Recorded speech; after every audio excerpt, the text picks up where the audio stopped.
Another mystery buried deep in the hills of eastern Washington keeps resurfacing, a bottomless pit said to be a pathway to the paranormal. In the 60s, the Americans had started a project called MOHO to try to dig down through the crust.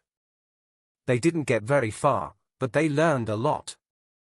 I've always been fascinated by stories of people digging too deep and uncovering things they were never meant to find. There's something deeply unsettling about it. One moment it's just dirt and rock, the next it's a discovery that changes everything. Sometimes, a simple construction project, like the creation of the Santa Rosa Car Park, can lead to an earth-shattering discovery. But some findings go even further, crossing the line from mysterious to downright unexplainable. They make you wonder, were they ever meant to be unearthed at all? The insane discovery of the Lascaux Caves is one of those cases. If you've ever had a curious dog, you might rethink finding it annoying, because at least it didn't lead to what happened with a group of teenagers in France back in 1940. They were just trying to chase their dog, who conveniently went down a hole, only to end up discovering a cave filled with ancient art that had been hidden for 17,000 years. These kids weren't archaeologists.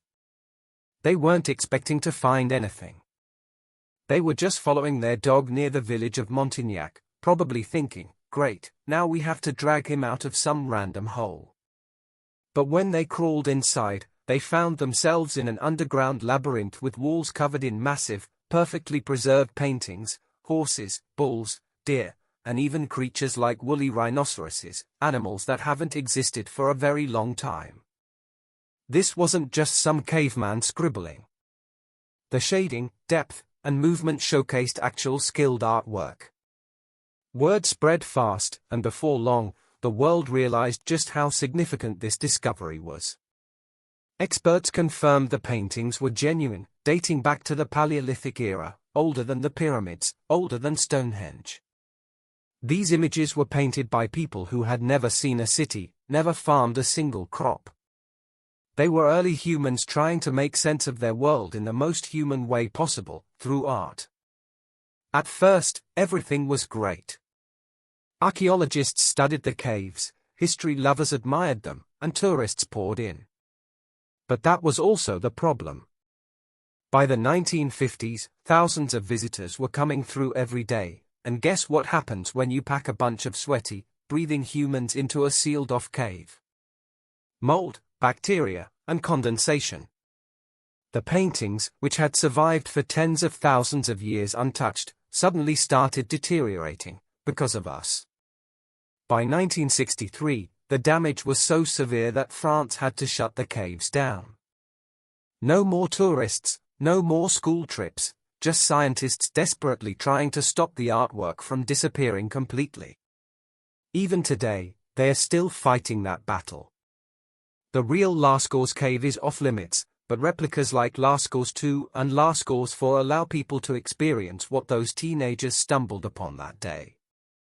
It's crazy to think about. One moment, a group of teenagers was just trying to rescue their dog, and the next, they had uncovered one of the greatest archaeological finds in human history.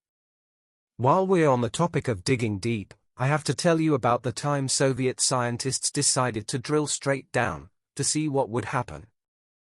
What they found is now known as the Kola superdeep borehole.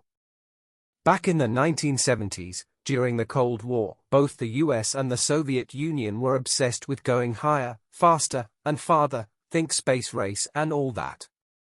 But while NASA was looking up, the Soviets decided to do the opposite.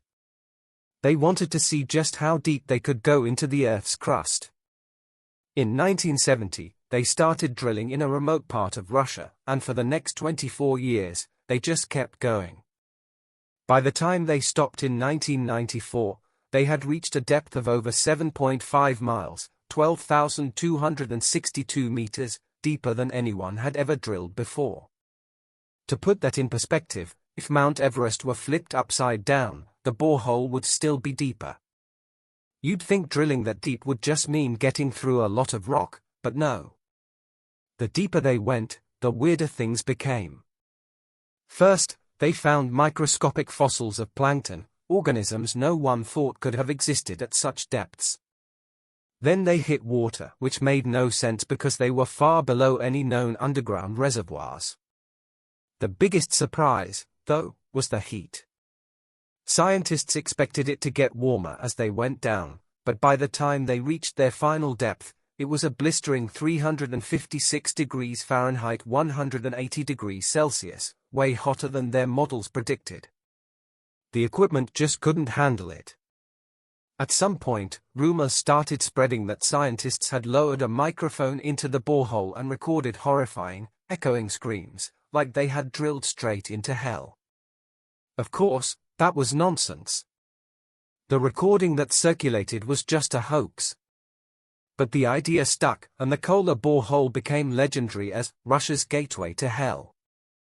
Eventually, the project was abandoned, and today, the borehole is just a sealed-off, rusting metal cap in the middle of nowhere. But the discoveries from it were real: fossils, water, extreme heat, all proving that we still don't fully understand what's beneath our feet. Not all strange discoveries are on the scary side. Take, for example, the incredible finds near the Great Pyramids of Egypt. In 2018, archaeologists exploring the Dasha necropolis, located about 25 miles south of Cairo, made an extraordinary discovery: 8 ancient mummies perfectly sealed inside limestone coffins. What made this find so remarkable was the exceptional preservation of the mummies.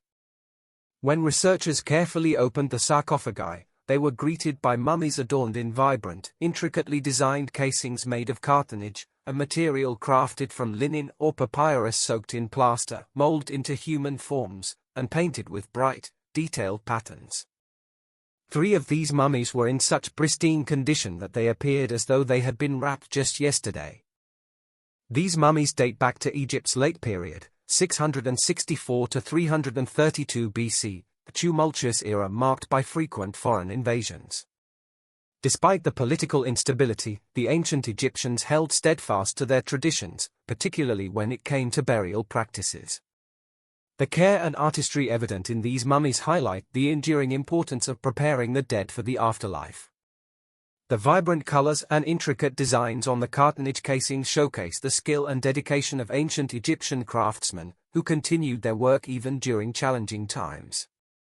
This discovery not only provides a glimpse into the funerary practices of the late period, but also serves as a testament to the resilience and cultural richness of ancient Egypt, reminding us that even in times of upheaval, traditions can thrive and leave a lasting legacy.